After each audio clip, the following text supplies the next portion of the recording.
Bulldozers began knocking down the outer walls yesterday and continued through the night. The al-Qaida leader was shot dead at the compound in the northwestern city of ABBOTTABAD, near the capital Islamabad, in May last year. There was no warning, no announcement.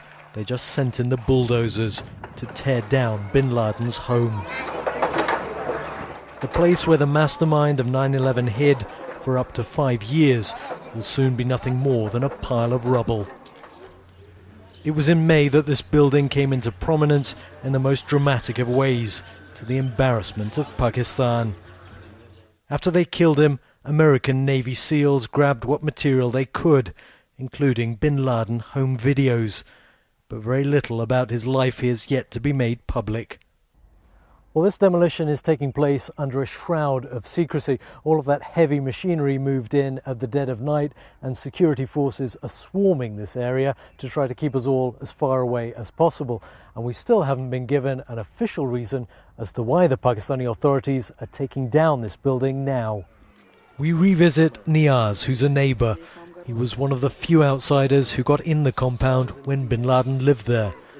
He'd unwittingly been the al-Qaida leader's plumber.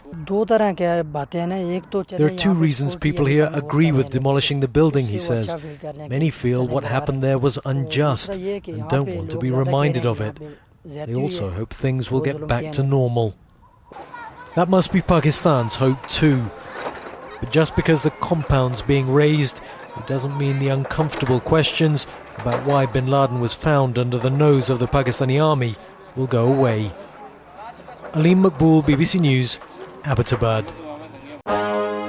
Man, you hear this bullshit they be talking every day, man. It's like these motherfuckers is just like professional liars, you know what I'm saying? It's wild. DJ Untouchable. Listen, bin Laden didn't blow up projects.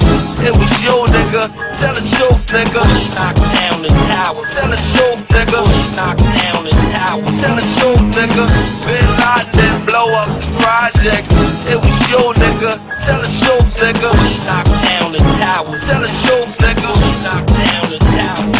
I pledge no allegiance, nigga, fuck the president's speeches. I'm baptized by America and covered in leeches. The dirty water that bleaches your soul and your facial features, drowning you with propaganda that they spit through the speakers. And if you speak about the people that the government does, the Patriot Act attract you to the type of your blood. They try to frame you and say you was trying to sell drugs and throw a federal indictment on niggas to show you love. This shit is run by fake Christians, fake politicians. Look at their mansions and look at the conditions you live in. All they talk about is terrorism on television. They tell you to listen, but they don't really tell you their mission. They funded al-Qaida and now they blame the Muslim religion. Even though bin Laden was a CIA tactician, they gave him billions of dollars and they funded his purpose. Fahrenheit 9/11, that's just scratching the surface.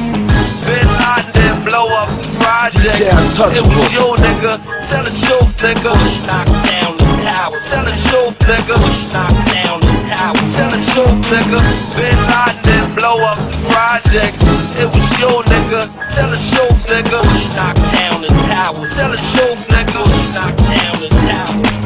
They say the rebels in Iraq still fight for Saddam, but that's bullshit. I'll show you why it's totally wrong. Cause if another country invaded the hood tonight, it'd be warfare through Harlem and Washington Heights. I wouldn't be fighting for Bush or white America's dream. I'll be fighting for my people's survival and self-esteem. I wouldn't fight for racist churches from the South, my nigga. I'll be fighting to keep the occupation out, my nigga. You ever clock someone who talk shit but look at you wrong? Imagine if they shot at you and was raping your moms. And of course Saddam Hussein had chemical weapons. We sold them that shit after Ronald Reagan's election. Mercenary contractors fighting a new era. Corporate military banking off the war on terror. They controlling the ghetto with the fear of attack, trying to distract the fact that they engineering the crack. So I'm strapped like Lee Malvo, holding a sniper rifle. These bullets will touch your kids, and I don't mean like Michael. Your body be sent to the morgue, stripped down and recycled. I fire on house niggas that support you in life. These innocent people get murdered in the struggle daily, and poor people never get shit and struggle daily. This ain't no alien conspiracy theory, this shit is real. Written on a dollar underneath the Masonic seal.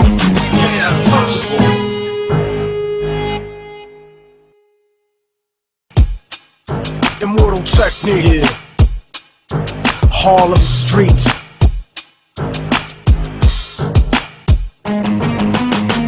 Bin Laden didn't blow up projects. It was you, nigga. Tell the truth, nigga. Knock down the towers. Tell the truth, nigga. Knock down the towers. Tell the truth, nigga. Bin Laden didn't blow up projects. It was you, nigga. Tell the truth, nigga. Knock down the towers. Tell the truth, nigga. Knock down the towers.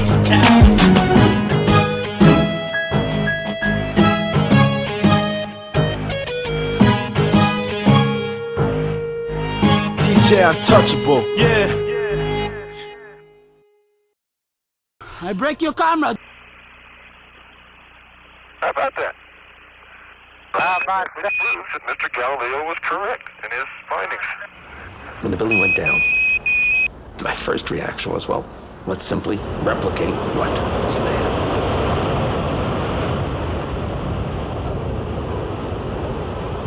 My first reaction is to think about over 5,000 people who were still missing.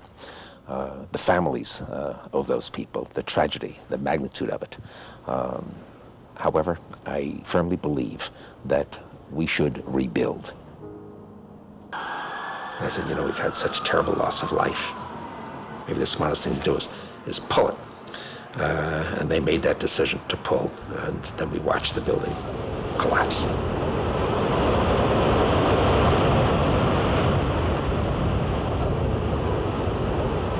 Al-Qaida took credit for it. Bin Laden sits in Afghanistan. There is a source of who else terror. do you identify, though?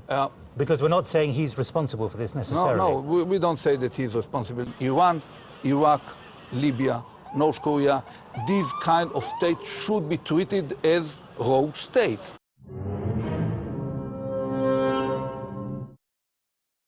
White phosphorus in the heart of Gaza's neighborhoods. On the ground in Jabalia, home to more than 100,000 Palestinians, children unaware of the deadly toxin dropped on them, naively playing with the munitions.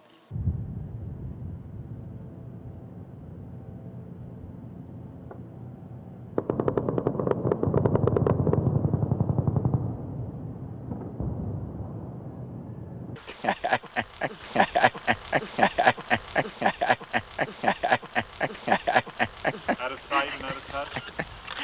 That's pretty humorous, Dave. I'm sorry, Dave. I'm afraid I can't do that. You will never see it coming. A foundation on which to build. The whole building was built like that. That was the bottom part.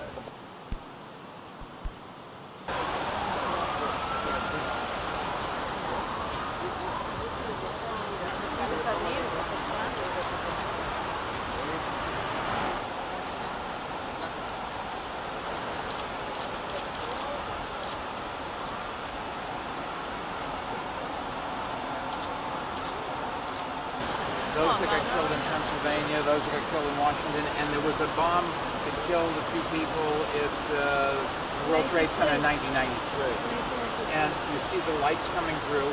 This is heated in the winter, so you have... Not like this.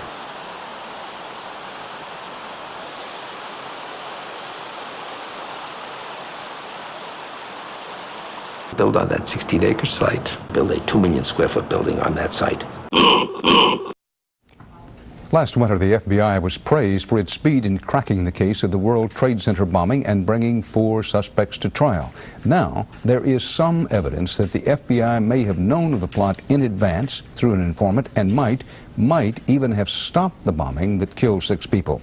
Correspondent Jacqueline Adams has the story.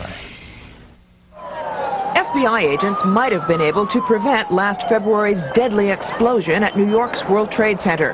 They discussed secretly substituting harmless powder for the explosives, but they didn't, according to the FBI's own informant, Imad Salem.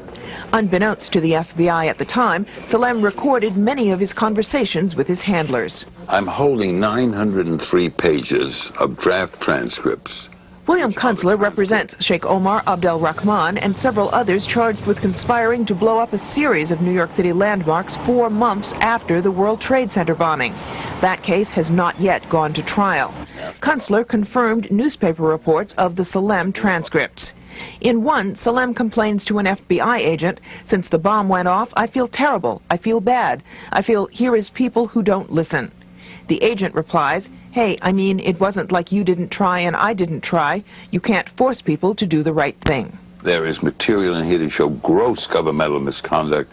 Today, attorneys for the defendants in the ongoing World Trade Center bombing case formally asked for the transcripts of Salem's tapes. Quite frankly, beyond me, why now, the fourth week into the trial, we still don't have these materials. Prosecutors have refused to comment publicly, but legal experts say the defense may have no right to those transcripts. It's not a defense to a crime to say, if only the government had stopped me, I wouldn't have done it.